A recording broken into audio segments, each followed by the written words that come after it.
everyone, and welcome to today's talk on demystifying Oracle RISE. My name is Harikrishna. I work as an senior enterprise applications engineer at a med school, and I'll be your guide through this practical journey.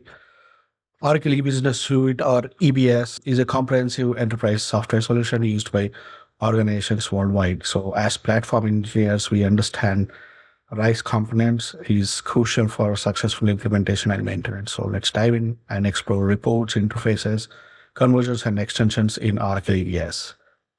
Before that, what is RISE? RISE stands for Reports, Interfaces, Conversions, and Extensions.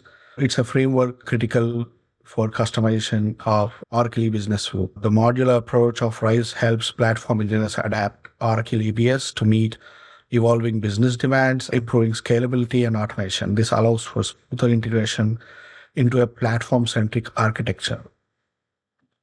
So let's start with reports. So reports are a critical aspect of Oracle EBS, providing insights into business data.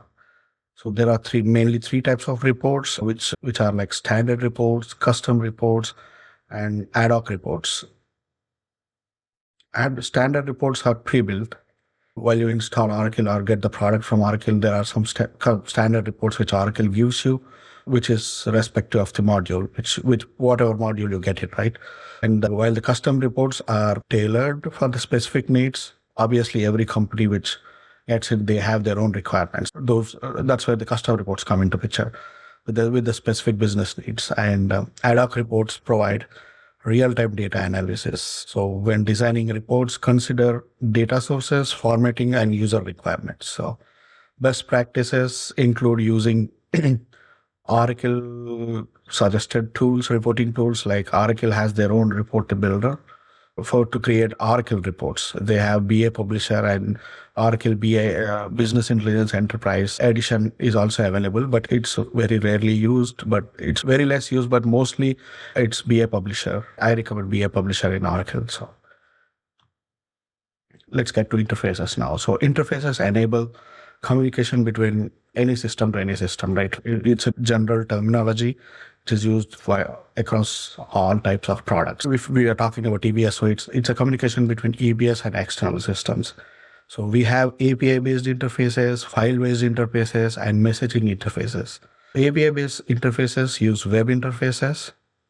API uses web services and RESTful APIs. File-based interfaces involve data exchange through files. And messaging interfaces use queues or topics. When designing interfaces, consider data formats, security, and error handling. These are critical things which you need to look into for the security purpose, because someone is trying to get into your system or you are trying to get into someone else's system. There could be a lot of security things in between, or the firewalls that needs to be taken care of. So integrations tools such as Oracle Integration Clouds or Oracle SOA Suite are being used very nowadays. So platform engineering relies heavily on seamless integration across a system. So APIs and interfaces ensure fluid communication between Oracle EBS and various platforms.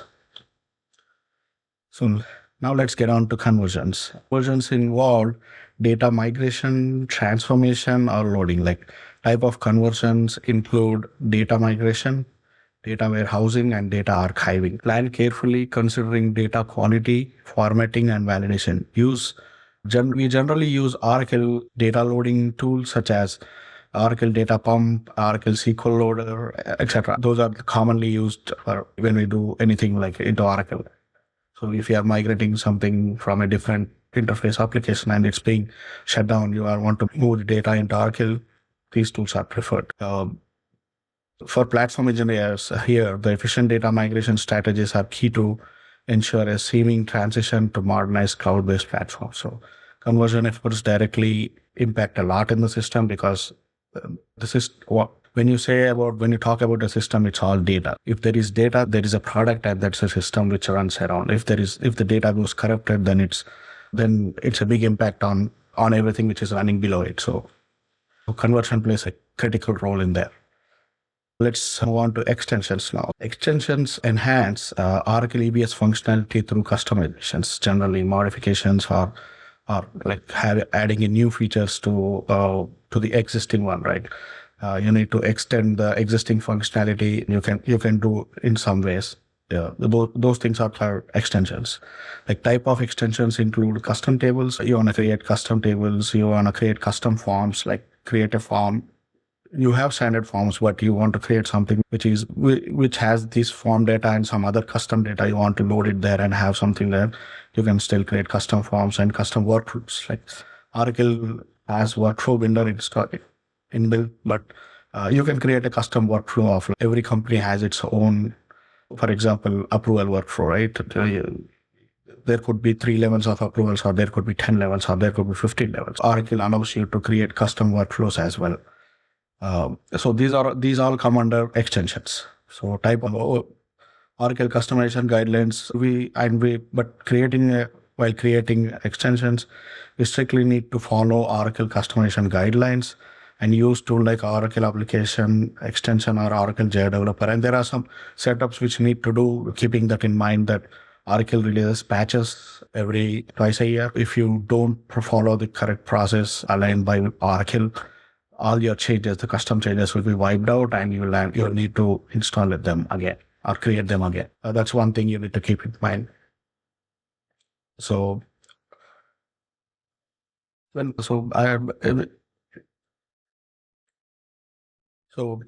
generally, I did a small survey, and I got some information from internet and here and there, which says that most of the manufacturing companies who are using Oracle EBS, like using supply chain, P2P, O2C, have saved almost 75 million through improved reporting services, creating custom reports and those kind of things. And retail chains saved 12 million via optimized supply chain interfaces.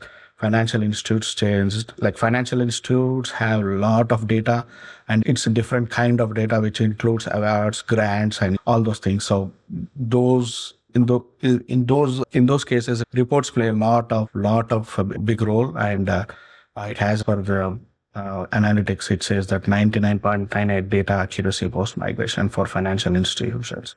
So pharmaceutical company save 15 million through extension customization.